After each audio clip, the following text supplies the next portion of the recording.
everybody. Welcome. Hello, everybody. Hello, hello. Hello. I'm just letting everybody into the meeting room. And then it's my great pleasure to introduce Robin to you. Robin is our second guest at the Her Story event. Just to tell you a little bit about Robin. So Robin is a professor, leading purpose coach, speaker, and author of the upcoming book, Purpose-Based Decisions, an inspirational guide to more meaning, purpose, and passion in your business or career. She inspires, teaches, and mentors business and professional women leaders to discover and use their leadership purpose so that they can make a meaningful difference through their business and or career. Also, Robin is the host of the podcast Leadership Purpose with Dr. Robin, which can be found on Apple Podcasts, Spotify, and Stitcher. Dr. Robin has over 20 years of experience in researching, teaching, and studying meaning and purpose in the lives and work of women leaders.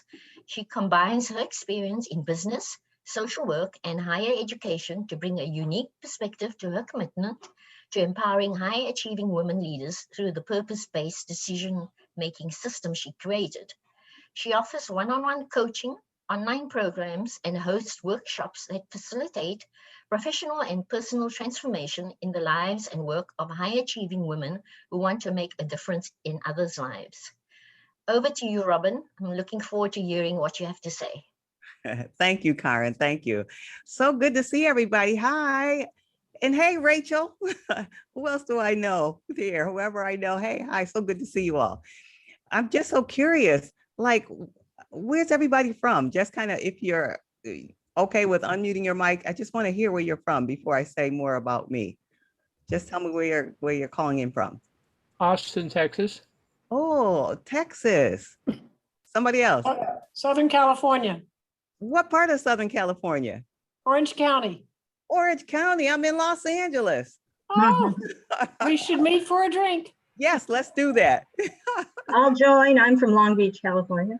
Oh, Long Beach. Oh, wow. I'm in Huchin, which is the indigenous name for Berkeley, California. Oh, Berkeley, California. I'm in Annapolis, Maryland.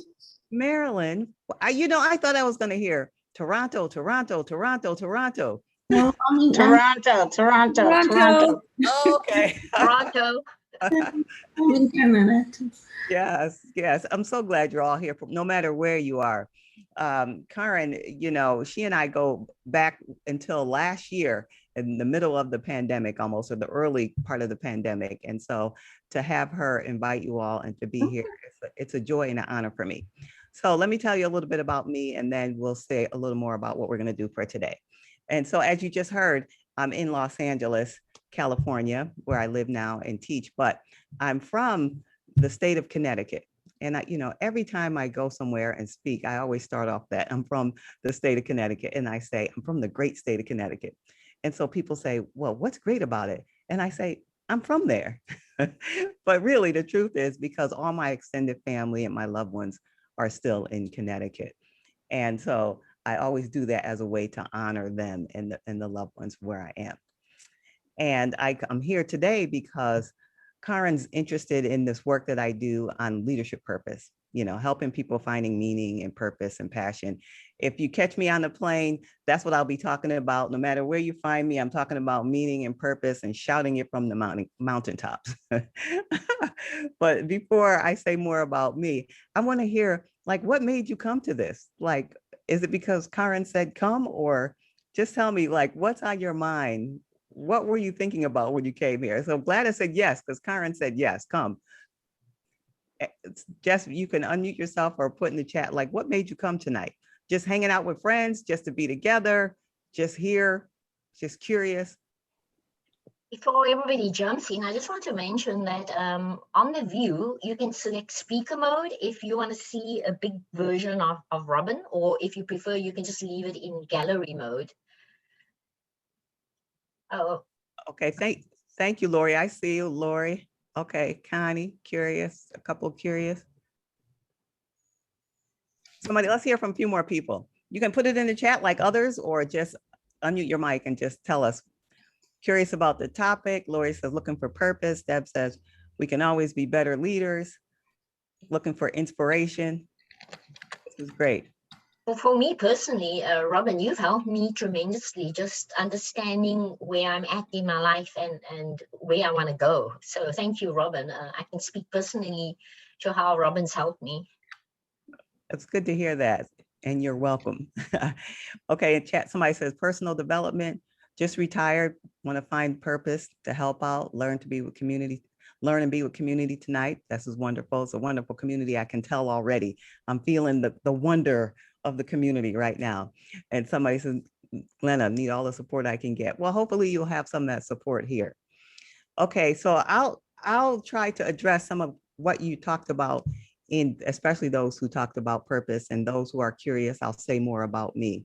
And so the way won't talk to you just for a whole hour, I'll interact in the way that we have done already. But I'll start by sharing stories from a book that I'm writing that Karen mentioned in my introduction. And the book is, the subtitle is An Inspirational Guide to Find More Meaning and Purpose in Your Work. And some of you have said that's what you're looking for. And the book chronicles the story of my life and how I found my sense of purpose. And then I teach others to do it. So I'd say that to you now, so you know that I'm not just telling you random stories just for the sake of random stories. It all is leading to something. Now, I mentioned, you might have noticed, I don't just say purpose, I say leadership purpose. Now, the only reason why I use that term leadership purpose is to make a distinction between life purpose and expressing your purpose through your work. I mean, it doesn't have to be, but I just use that leadership purpose because I found out people were getting stressed out and making it bigger than what it was if you just say purpose, because people have been hard on themselves about, oh, it has to be a big thing like solving world hunger, so like these big things about purpose. So I use the phrase leadership purpose to talk about expressing your purpose in your everyday and in your work and having meaning. And this work for me started many years ago when I was just a little girl. I mean, I didn't know that then, but looking back now, it started when I was just a little girl. I mentioned that I am from the state of Connecticut, even though I'm living in Los Angeles now. But when I was growing up, I lived in Connecticut, and I lived in a 3-family house, had 3 stories, and my parents owned the house, but they had individual apartments.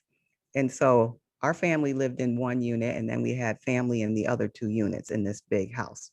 On the outside, it might look like just one house, but it was separated. So we would go in and out of each other's homes, and it was just like one big happy family, extended family, most times happy family. And so I have a very, very distinct memory. And I don't know, I'm hoping this, as I share these stories, it encourages you to think about some of the things that I'm talking about for your own life.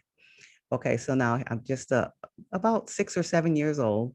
In the summer, I'm sitting on the porch of the house, big front porch by myself. And I have a sister and about 7 or 8 cousins, and they were all inside laughing and playing. And I can hear that they were on their way to come outside onto the porch. And my father was with them. And I heard my father say to them, "Don't go out there and bother Robin. She's out there contemplating the meaning of life." And he laughed. He thought this was just so funny, right? He just, one of those dad jokes that he thought was so funny. But when I heard them laughing, I felt like a weird kid. I felt like, they're laughing at me. I was kind of embarrassed. And when I look back on it as an adult, looking back as a child, I said, oh my goodness, he was right. It was his way of saying I had to think. I had to have some time away to think about these big questions of life. And I don't know that I was actually asking what's the meaning of life, but I wouldn't doubt it. I wouldn't doubt it. And so this idea of meaning has been with me for a long time. So I don't know if there's something, and as I go along, I'm going to kind of inspire you to think about your own life, like I said.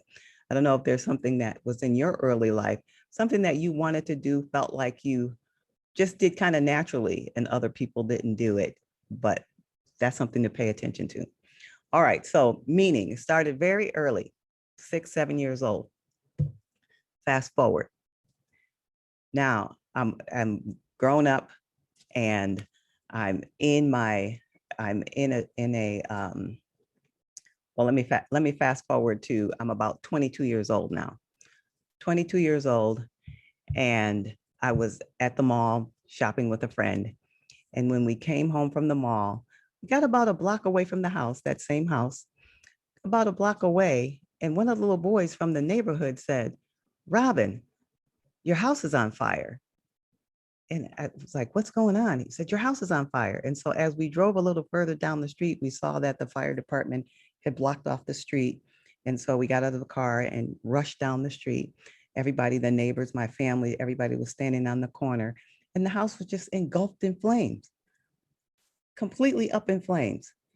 And so I'm going through the crowd. Everybody was okay. All that family, they all lived in the house, went through the crowd. Everybody's okay. My mother was okay. And to this day, we really don't know what started the fire, but it just completely destroyed the house. So we're standing there on the corner, and out of nowhere, seemingly, a woman comes over and she says she's from the American Red Cross. And she said, "Do you have anywhere to stay?" And we said, "No," because all the family's there. And so she helped us get settled into a hotel because we didn't have anything to pay with anything, any ID, everything was burned in the fire. So she helped us get into a hotel until we can get settled, which was grace. All right, so now that's 22. Now, fast forward with me about, let's say about 5 or 6 years later. Now I'm working in a job, my first professional job outside of college. I'm in a leadership position at a bank. And part of that position, they said to me, "We are partnering with a nonprofit organization called United Way. And our contribution to United Way is for us to send you to work at United Way for 3 months. We will still pay your salary. We will do everything, and you go and do whatever they say." So that program in the United Way institution was called the Loaned Executive Program. So they asked different companies to loan people to them to do the work as a part of the contribution. So they loaned me to United Way. So I am this loaned executive. So once I get there, they told all of us, there was about 12 of us from different companies in the area that's still in Connecticut.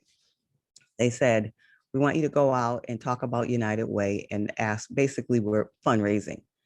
They would get the people, the employees into an auditorium, and we go in and give a speech and tell them about United Way, and then basically ask them to make the donation. So before we had to actually go out and do the presentations, I began to learn, what is this nonprofit and what do they do and who they support? Lo and behold, they support the American Red Cross. So now I remember the time standing on the curb and how the American Red Cross came in to help us. So as I went around to the different companies and organizations, I shared with them the story that I shared with you and how the American Red Cross helped me. And people were moved by it. And it was, for me, such a meaningful experience because now it was my opportunity to give back. I had received such a gift from them in a way, and so it was my time to give back.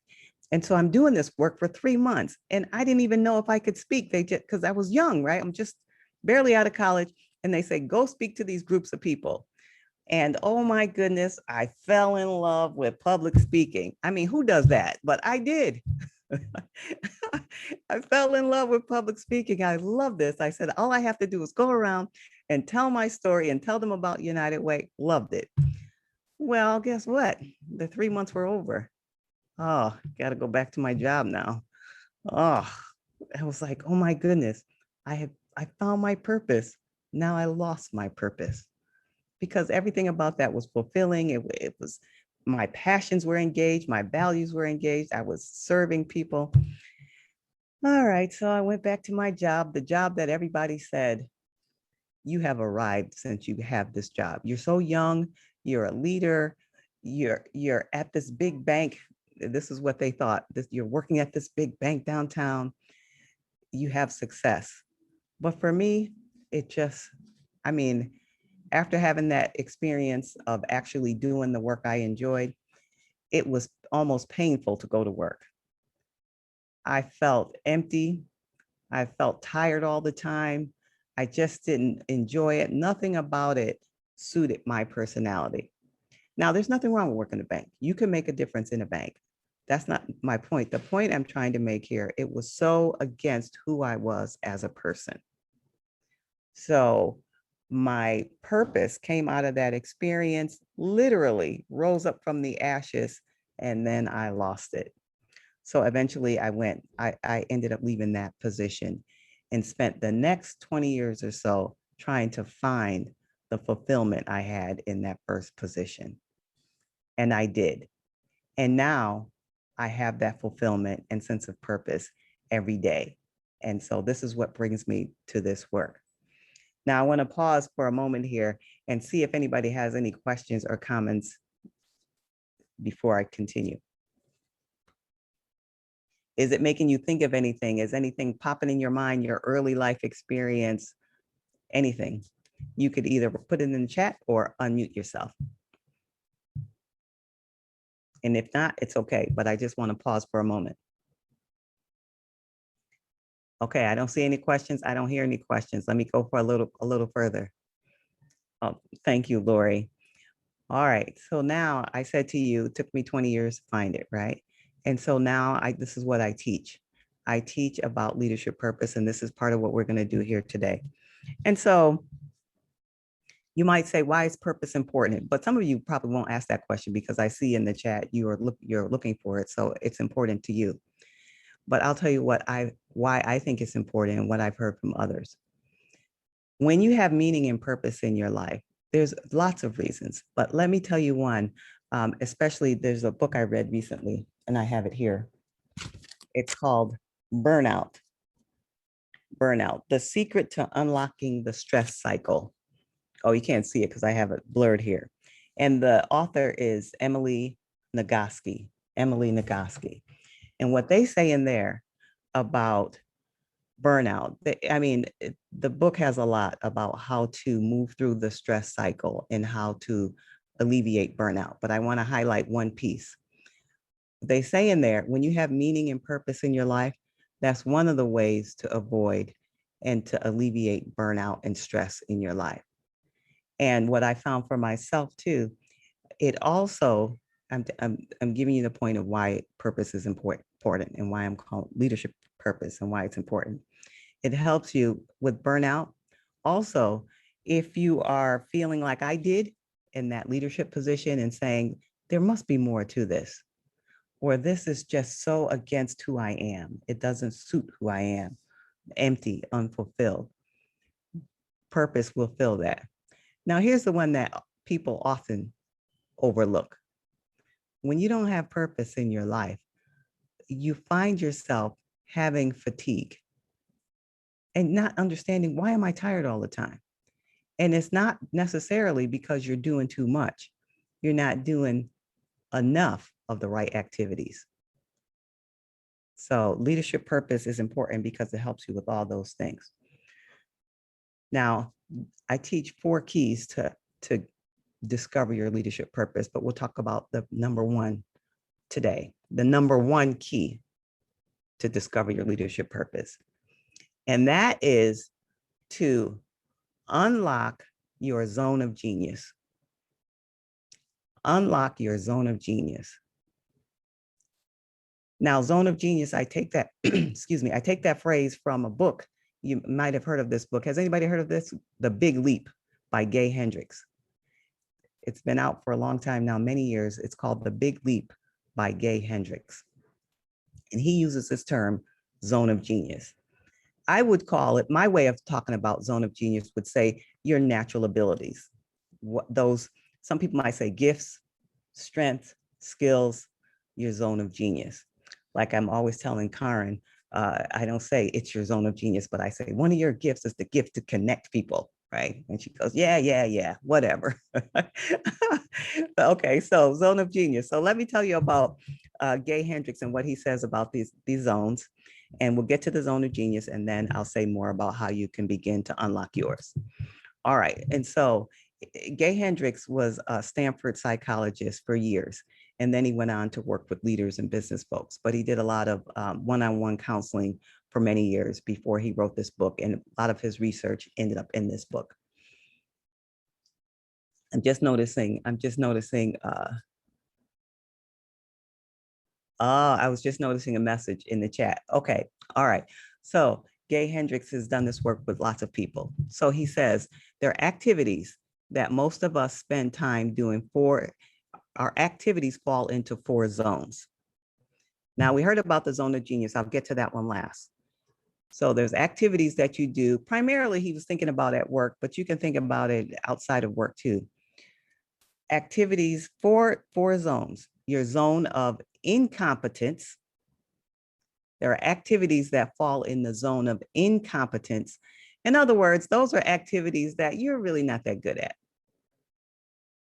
So those are the zone of incompetence. And then there's a set of activities that fall into your zone of competence.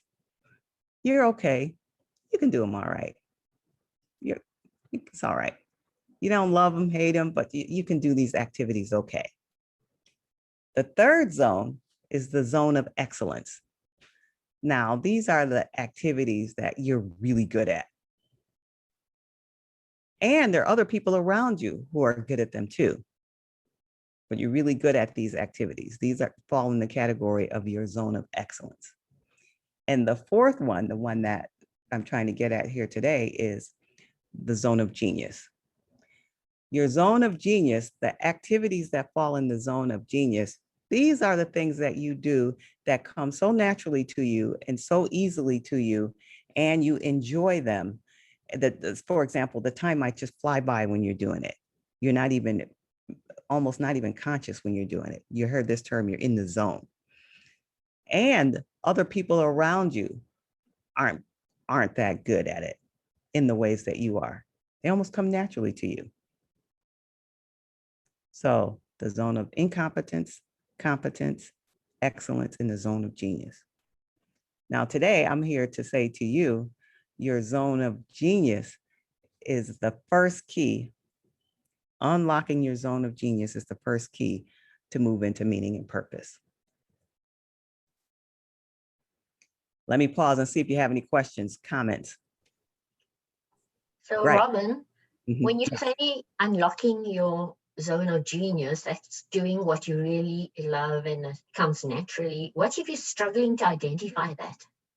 Okay, good. You're moving right to the next one. The next kind of step that I was going to talk about. So I'm glad you said that, Karen. Here's 3 things you can do. Well, you can think about when you were young, because we often forget about that. Like I told you that story, like I was 6 or 7 years old, and I was doing this kind of reflection. I mean, you might not think of that as a gift, but I'm just trying to get you to think about something when you were young that you did, maybe that other children didn't do, or something you felt like you just had to do. Like for me, that was a part of my life. Every summer, I would just go away, like when we had our summer break, especially, I would just wander off and go to the park and spend time alone. So this idea of reflection was very important to me. Now, let me say this. This is the beginning of the conversation. I mean, it might be that it comes to you in the moment today, but you really have to do some self-reflection. I'm getting you started to do this self-reflection. Except for Karen, I'm just going to keep picking on you, Karen. Except for you, I told you one of them was the gift of connection. Okay, all right. So that's one way you can, she said, well, how do we identify this, right? Well, how do we know what these activities are? All right, here's the way. I said another thing. Think about, and you maybe do this later at some point, make a list of activities that you're doing and that you love so much and that the time flies. But here's the hard part. It comes so naturally to you, you don't recognize it. And you don't give it any credit because you don't even really realize it or see it. For example, I'll give you one from my own life. Yesterday, I was talking with a friend and she said, yeah, I'm trying to come up with a title. She's writing a program that she wants to put together. And she says, I'm trying to come up with a title. You're always so good with words. What's a good title? And so this is one way I could recognize something that comes so easily to me, because not only in like the case from her, but also my sister. My sister, I mean, she's in a leadership position in a job, and she has people reporting to her, and she'll call me and say, I'm writing an email. How can I say this thing or that thing? And I'm like, what do I Google? Google it. So anyway, but the point is, this is what I'm asking you to do. Think about the things people come to you for help for, or ask you to do on your job.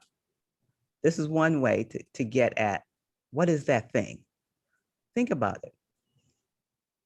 You might be a person who is, now, again, this is the beginning of it, right? But you're going to unlock it because you're going to want to jump to it. What is it right away? I want to know the whole big thing.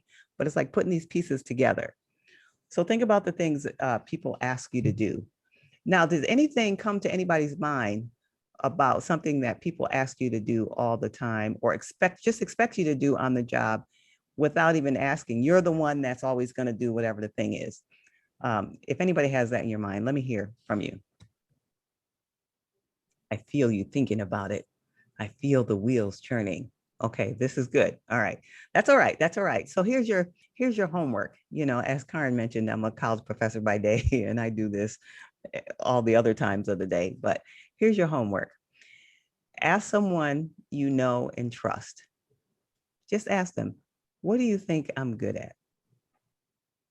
You can tell them about this conversation. You might throw them off about the zone of genius and all that, or you might not even remember the phrase, but just ask them, say, what's 2 or 3 things you think I'm good at?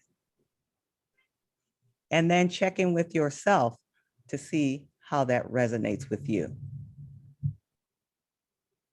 Because you don't recognize it. So let's say if I said that to my sister, she'd probably say, oh, you know, you always come up with the right words. So those are clues. Those are ways you can get at your zone of genius. Go ahead. Yes, my name is Annie, and I've had people say that, yes, I'm really good at writing things down and communicating an email and explaining things. And that, like I said, I'm retired and I'm in the IT field. I worked at Long Beach City College. And I didn't have, you know, it's a great career, but it didn't have my passion and purpose. So yeah. there's so much that need out there right now. I decided I would do the early retirement and help with a purpose. And I'm just getting that tuned in. Yeah, yeah. I'm glad you spoke up, Annie. Was there anything you had been thinking about? Like, I might want to do this, or I'd like to do that. Did anything come to mind or no? Yes, working at the Gay and Lesbian Center, volunteering, helping them. There's so much in the political area with the voting and the rights and stuff. I somehow want to help in that way. Yeah, yeah. So it sounds like you're heading in the direction. You want to be of support and service to causes that you believe in. Right. So you have your first step. Thank you. You're welcome. And to add to what Annie's saying, I find like the thing that I enjoy most about bringing people together is when people share what their passion is or what they want to do, that sometimes somebody else in the audience might speak up and say, well, I can actually help you. Robin, if you recall on a call when we were talking about Ali and Vic, you know, and how that organically happens. So I guess in that way, people are not tentative and are more willing to share what it is they really would like to do. They may find other like-minded people. Yes, yes. And Karen, to your gift, your zone of genius, once you put them together, you also, and other people, if you agree with me, you can put a thumbs up or say yes. There's something about you that puts people at ease. Not everybody who comes together can connect very easily. So once you had those 2 people in the room, there's something about your presence that helps facilitate that. Now, if anybody knows what I'm talking about, put a thumbs up on the screen or just say yes in the chat, or just open your mic and say yes. Okay, so do you see those thumbs up? Yeah, it's funny. I don't see that, it's funny because you always tell me, that's my gift. And you're right. I'm like, yeah. And it's part of it is because I have a problem accepting compliments. And maybe it's because I haven't identified my real gifts. Like I don't see them myself, even though you tell me they're there. So Yeah. it's almost as if I don't believe in it. And maybe I have a question around self-validation then. So, do you have to believe in those gifts yourself to really make it work for you? Yes, I believe so. Well, in your case, you're doing them anyway, right? And chances are everybody is. Whatever it is you're doing, they're probably coming out somehow. They're being expressed, likely somewhere, maybe once every now and then, every once in a blue moon, maybe. And what Gay Hendricks talks about in his book is trying to encourage people to use them. The way you have purpose and fulfillment is you're actively working in those gifts the majority of your time, not just here and there. So it has to be consistent. But to your point, Karen, about belief, yeah, once you know, like now that we've had this conversation again, but now that we've had a more in-depth conversation, and I say this to everybody, not just to take on Karen, just to use an example, you could now think about it and say, pay attention to when it's happening. And once you have the awareness, it slowly builds confidence. I think we want to do it quickly because most of us, we probably, especially just in these days, everything is quick. But step by step, you can do it. If you catch yourself, awareness is the key. Awareness is the key.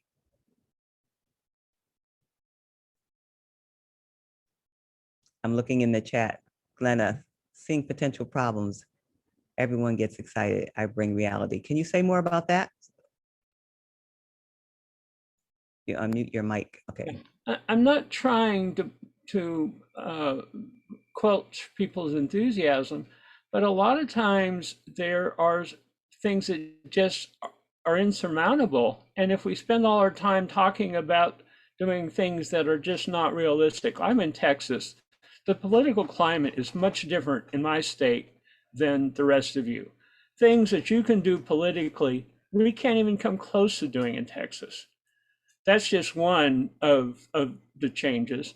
But you have to realize where you're at, what are things that are doable and what are things that are not doable. To think that we are going to be acting like a blue state is not going to happen. And a lot of the solutions we're looking at are political solutions, but they require either the governor or the state legislature, both of which are solidly Republican. And if we're thinking that we're going to get support from either of those entities, at this point in time, we're just kidding ourselves. So that's one of the areas where we have, in my state, when we're coming with solutions, we have to realize there are things that are different for us than from people in other states.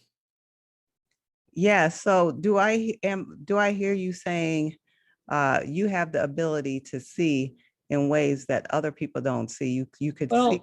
Isn't it maybe not the ability? I just have the experience. I have followed the Texas legislature for a long time. I know who the people are in it. I know who the power brokers are. I know who's in control. Most people do not. And that's not something a lot of people have much interest in. That's happens to be something I do. So for me, I know that we are not going to get 76 votes for a lot of things that people want to have happen. That's just, the real world that we are in. And I realize that we are going to be facing a less friendly environment after 2022 than a more friendly. People seem to assume that we're going to be increasing support of Democrats. And that's not going to happen because we're going to have a gerrymandered legislature, and we're going to lose votes, not gain them, because of the gerrymandering, which goes on in every election. Well, Thank you for sharing that. It sounds like you have a lot of passion around it and experience that you bring to your thinking about that. So thank you for sharing that. And that's, I would imagine that experience and that knowledge is one of those activities that's in your zone of genius. So thank you for sharing that. Let's hear from somebody else. Any thoughts, anything you're kind of thinking, like I might have a thing, somebody's always telling me this.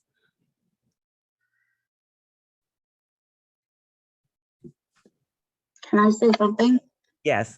Well, one of the things I've learned, like I feel kind of old these days, especially after COVID, but one of my things is like not looking for validation from others. And I'm like wondering how you can bring that in, because I think that a lot of the times as women too, we might sort of, assume we're not good at things rather than assume we might be good at things, right? Like even, Karen said that too, like, she might not feel strong at something she is really strong at, but if she doesn't feel that she's strong at it, she might not take the actions, or I'm the same way, because I know I'm good at some things too.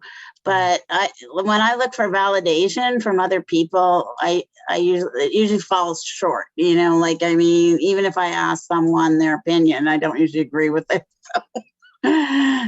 So I'm just wondering how you bring that in, because I think like adults in general, like I don't think we like, really pump each other up too much. You know what I mean? Yes, I do. And it sounds like Carol, already. Is that right? Some of the things that you're really good at. Yeah, I know some of them, but I find that sometimes I vacillate, like I to actually integrate it into my knowing, like I know, sometimes, and then other times I don't feel that good at it, so, but I need to actually integrate it a little deeper, I think, like so that I can have it in the forefront of my mind. Yes, and keep it written, and so you can use it in ways that you want to use it. Right, right. Yeah. And to your point, when I suggested for homework for everyone to ask people around you, not so much to validate you, but to help you see it. But the work from you knowing it and believing, like we talked about with Karen, comes from within, which is part of a process. And this was the first step. Recognizing and becoming aware is the first step. Anybody else have an idea? I kind of thought it was this, but it might be that. I'm thinking about this other thing.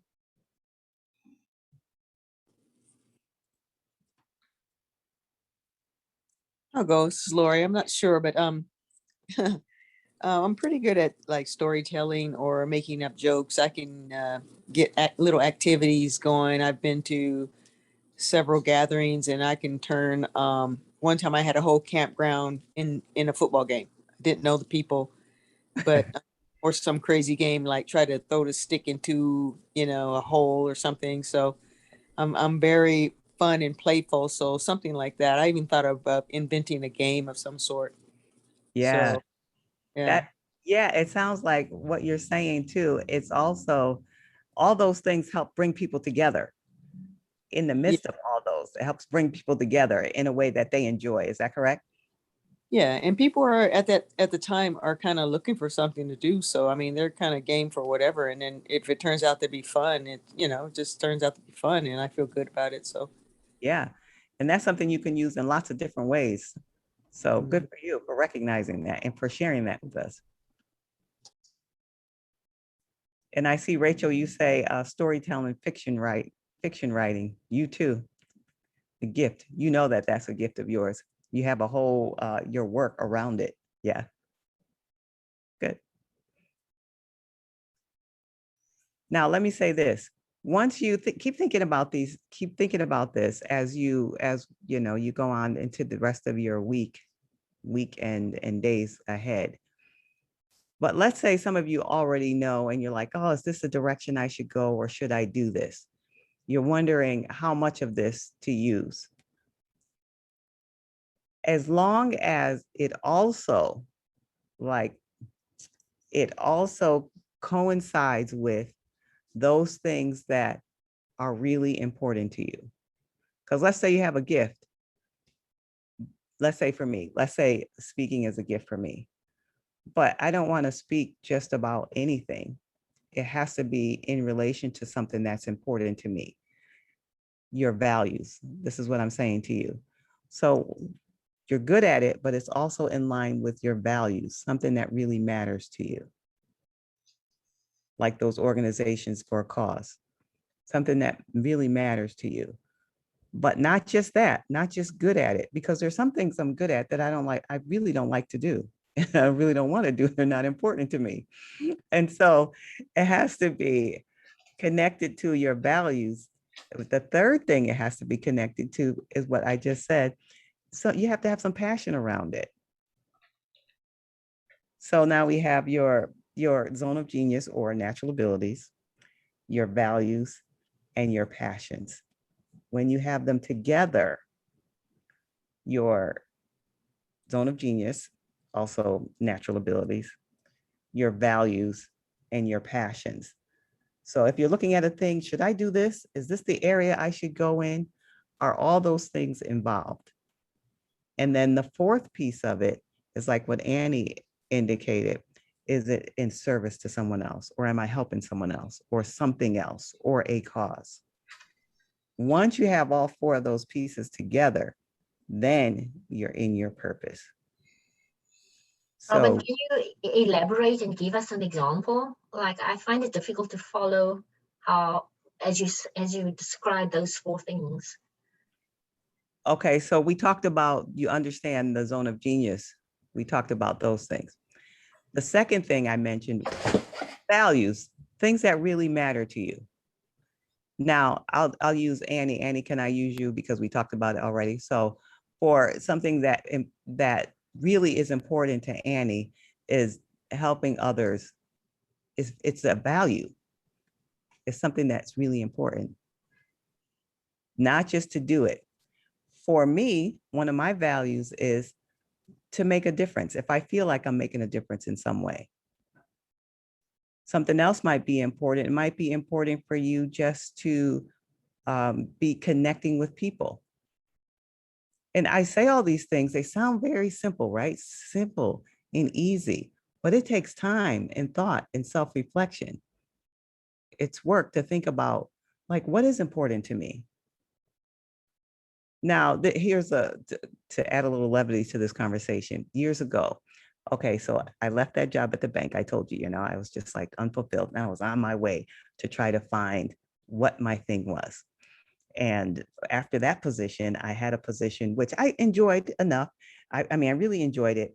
I was helping women who were going back into the workforce. They had been home and they were just away from work, and this company helped them to not only find jobs, but help them with their interview, help build up their self-esteem and do those kinds of things. And part of my role was to help them with the interview, which included building their self-confidence and self-esteem. Loved it.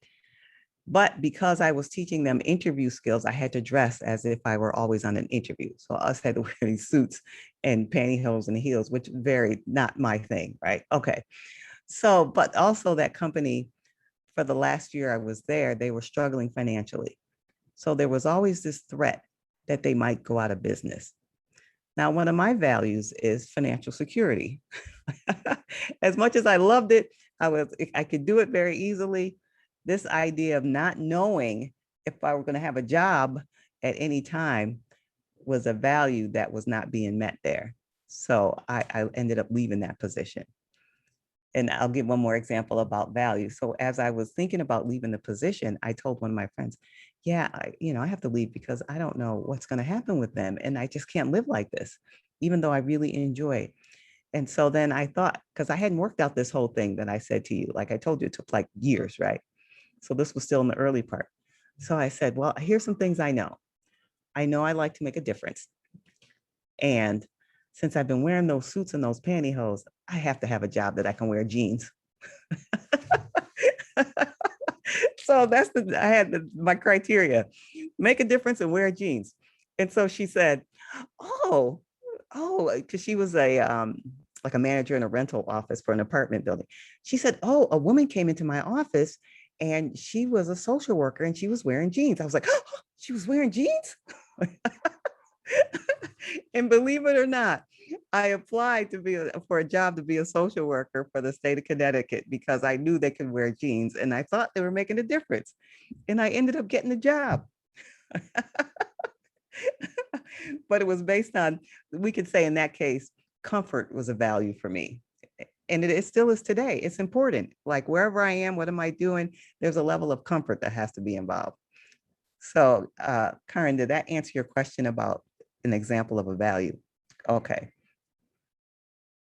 You can wear jeans in IT. Yes, yes. Only thing is I would be terrible at IT. It's so surprising to me. I don't know. My sister seems to think that because I have a PhD, I know how to do everything, but just a basic Excel sheet, forget about it. Forget about it. So I leave that to the people who have those gifts, Annie and others. And so that was an example of value. And passion, we know passion. You enjoy the work or enjoy the thing. Yeah. So all those together, something important, you enjoy it, and it comes easily and naturally to you. I probably could make my way through an Excel sheet, but no joy, nothing about it. Whereas my sister, who loves organization, she always has, a chart, a plan, Excel sheets. She loved those. And then she loves a clipboard. She has these decorated clipboards because she's into this whole organization, that kind of thing. Not my thing. So Karen, looks like you were going to say something else. Now, I was going to ask you, how important is it that you have all four things? What if you only have two or three of the things, I think it's not the most fulfilling thing. If you're trying to make a decision, you mentioned before, I talk about making these purpose-based decisions, and especially in the bigger things in life. If you want it all, you want that fulfillment if all four of them are in operation. Like I have it now. I have it teaching in the university, and I have it when I'm talking with you and others about this. And that's not to say life is rosy all the time. I mean, sometimes you have to somebody's going to have to take out the trash. There are going to be things in life we don't want to do. Well, I mean, for me, I'm like that, somebody has to do it. I might have an 8 o'clock meeting in the morning, and I don't prefer it. But generally speaking, in my life, the majority of the time, I could flow and I do the things that meet all those four things. And then people always say to me, not always, but sometimes people say to me, why are you happy all the time? And pretty much that's why. I don't do a lot of things I don't enjoy and aren't meaningful to me.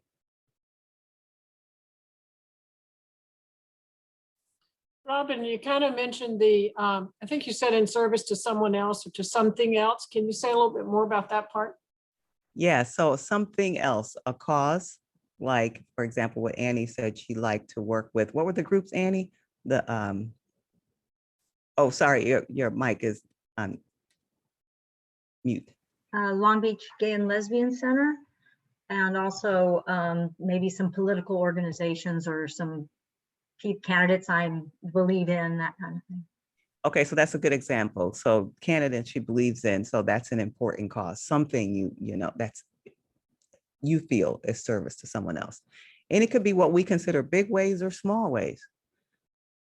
Because, when I took a teaching job at the university, I only thought like, there's 30 people in the class. I thought if I could make a difference in one person's day, not their whole life, not change their whole career path, not, you have to become a teacher because I was a teacher, any of that, but just one little thing in the day that would make a difference. And so it could be large or small. Does that answer your question, Connie? Yeah, it's helpful. Thanks. Good.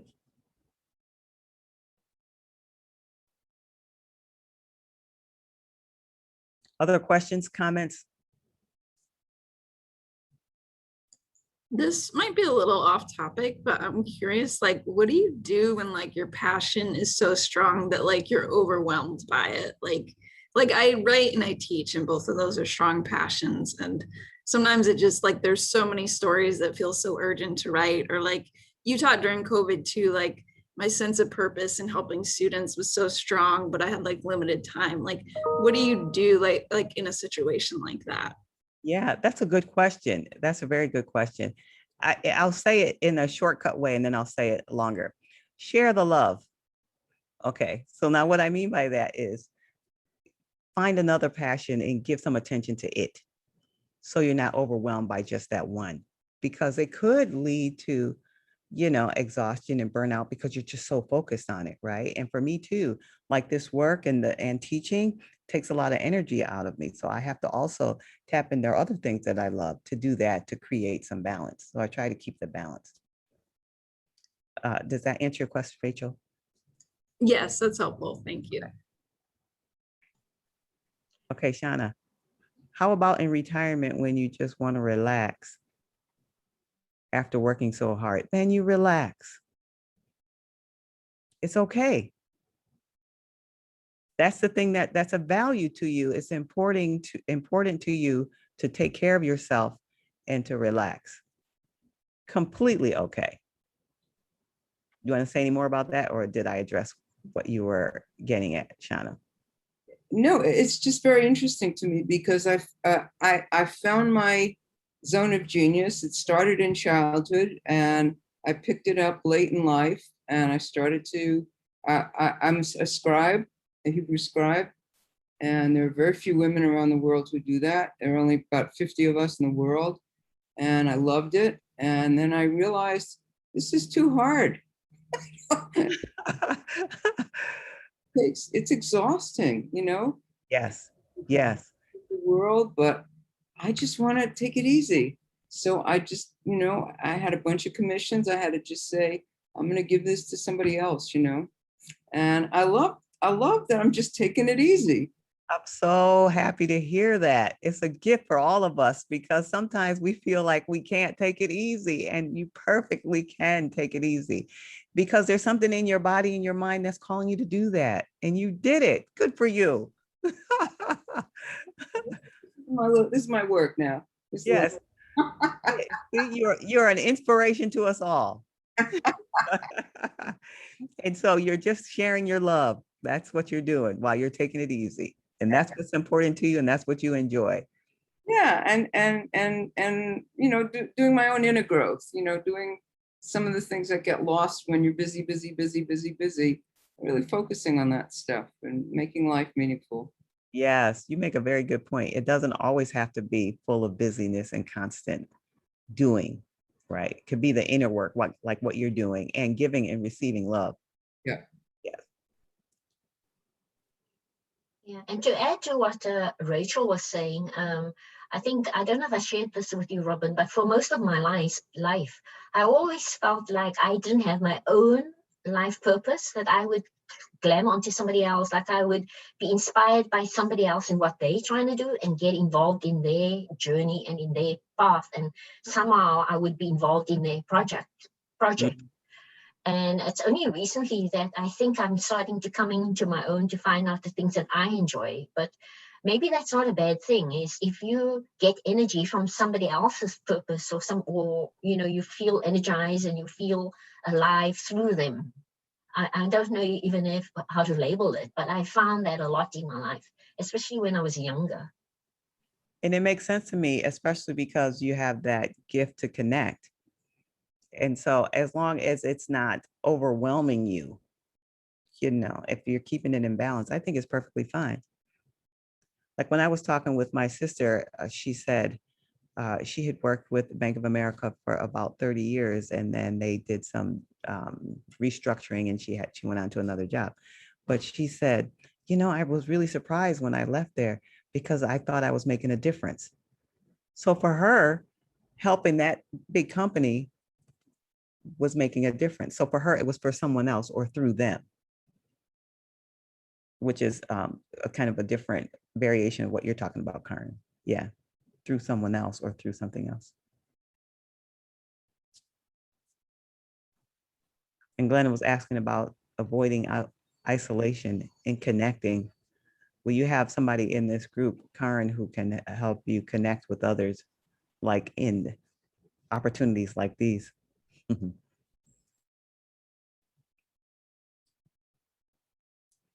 Now let's see, do we have any other questions or comments? I just wanted to comment about like when you said you had a job at a bank, right?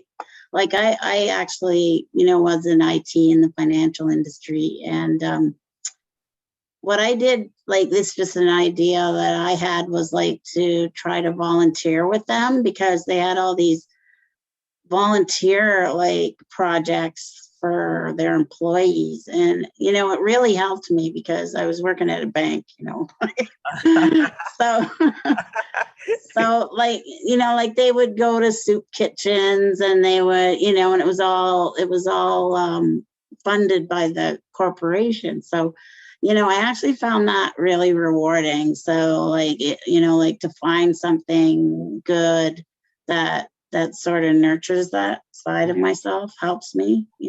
Yes, that's a very good point, Carol. Very good point. And I see Samantha's asking, what if you feel like you have no passion? Yeah, I felt like that many years ago, like I didn't have a passion. It's really identifying it. It's really identifying it, which is a longer conversation than what we have today. But Samantha, I have a kind of an activity sheet to help you ask yourself some questions. If you get in touch with me and just remind me, I'll give you that to help you walk through a series of questions to help you get at your passions. I want it too. Okay. All right. So Maybe you can put it in the chat or something, or where to find it. Here, I'll put my email in here, and then you'll have to remind me though. I'm going to share your contact details in the chat already, but let me post it again for you with all your links, Robin. Okay. Hang on a second. Let's see. Maybe you can share with everybody how they can, what would be the step if they want to work with you? So I put my email address. If you want that list, you'll just say passion list. Let's keep it simple. Just passion list, and that'll jog my memory, right? And so that's for if you're looking for your passion in that way. But I'm also, if I work with people, and like I say, this is a longer process, but if you want a little bit more of a jump start, I can offer you a free 30-minute strategy session where we actually at least get to the next step, wherever you are now. And if you want to get one more step ahead, and I'll put that in the chat. But the email is just passion list, and I'll just send you the list, and you can just work on it and help get you to your passions. Robin, can you also talk a little bit about your podcast series? Yes, I am the host of a podcast. Guess what it's called? Leadership Purpose. Leadership Purpose with Dr. Robin. And if you're looking for more inspiration, check out the podcast. It's on Apple Podcasts and also on Spotify. And I have conversations with women, mostly women, some men, who share their insights and tips to help what I call high achieving women. And what I mean by that is, it doesn't necessarily have to be women, but I just narrowed it for the sake of that to say, if you have goals, ambitions, you're professionals, I feel like we are the ones that support lots of other people. And who supports us? So I started the podcast to create a place for you and others to just get some inspiration, some motivation, some help. They're short episodes, 30 minutes, 15 to 30 minutes, just something to keep you going. And those come out every Wednesday to encourage, inspire, and motivate you to keep going and do what you're doing in the world. So that's Leadership Purpose with Dr. Robin. I'll put it in the chat here.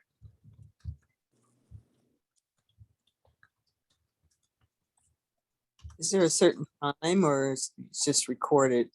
It's just recorded. A new episode comes out every Wednesday morning. So if you go to, if you're already a podcast listener and you go to Apple Podcasts or Spotify, even if you're a new podcast listener, you'll see their back episodes, but a new episode will come out each week. So a couple of episodes, I'll interview someone, and then every 2 episodes, I will bring a moment of inspiration, sort of what I'm trying to do here today. So I'll talk about 15 minutes from some version to encourage, inspire, and motivate you. Mhm. And by the way, Robin, you've got the perfect voice for podcast. I'm sure you know that's one of your gifts. Thank you. You know, I didn't recognize it until I started the podcast, which I just started in February, this past February. And people started saying that you have a voice for a podcast or for radio. I'm like, oh, look, I learned something new. And like I was saying to you, I didn't recognize it. I was saying to myself, because often I would do it after record after a long day of work. And to me, my voice was dry and it felt hoarse. I was like, wow, sounds like a frog's in my voice to me. So even when I hear that now, I just ignore it. I was like, no, listen, just what the people said. The people said it's good, so it's okay. All right, thanks, Connie. All right, Karen, I think this is all I have. Great. Anybody have any more questions for Robin? Maybe Robin, could you let us know when your book's coming out? I would love to let you know, probably the end of the year. I don't know exactly because, you know, it's the end of this year or early next year. Yes. Okay, super. And just to remind everybody that Robin is offering a free 30-minute strategy session for anybody here. But also if you want to work with Robin, you can reach out to her. Contacts are in the chat room. And I will also, Robin, I'll email everybody who RSVP'd for this event so that they have your details and they can reach you. But thank you very much, Robin, for your time. Thank you to everybody for joining us. I hope you found it inspiring and that you were able to at least get to the first step of unlocking your purpose and passion with Dr. Robin. Yes. Thank you, everybody. Thank you for being here. So good to see you and to feel your energy and your presence. Thank you.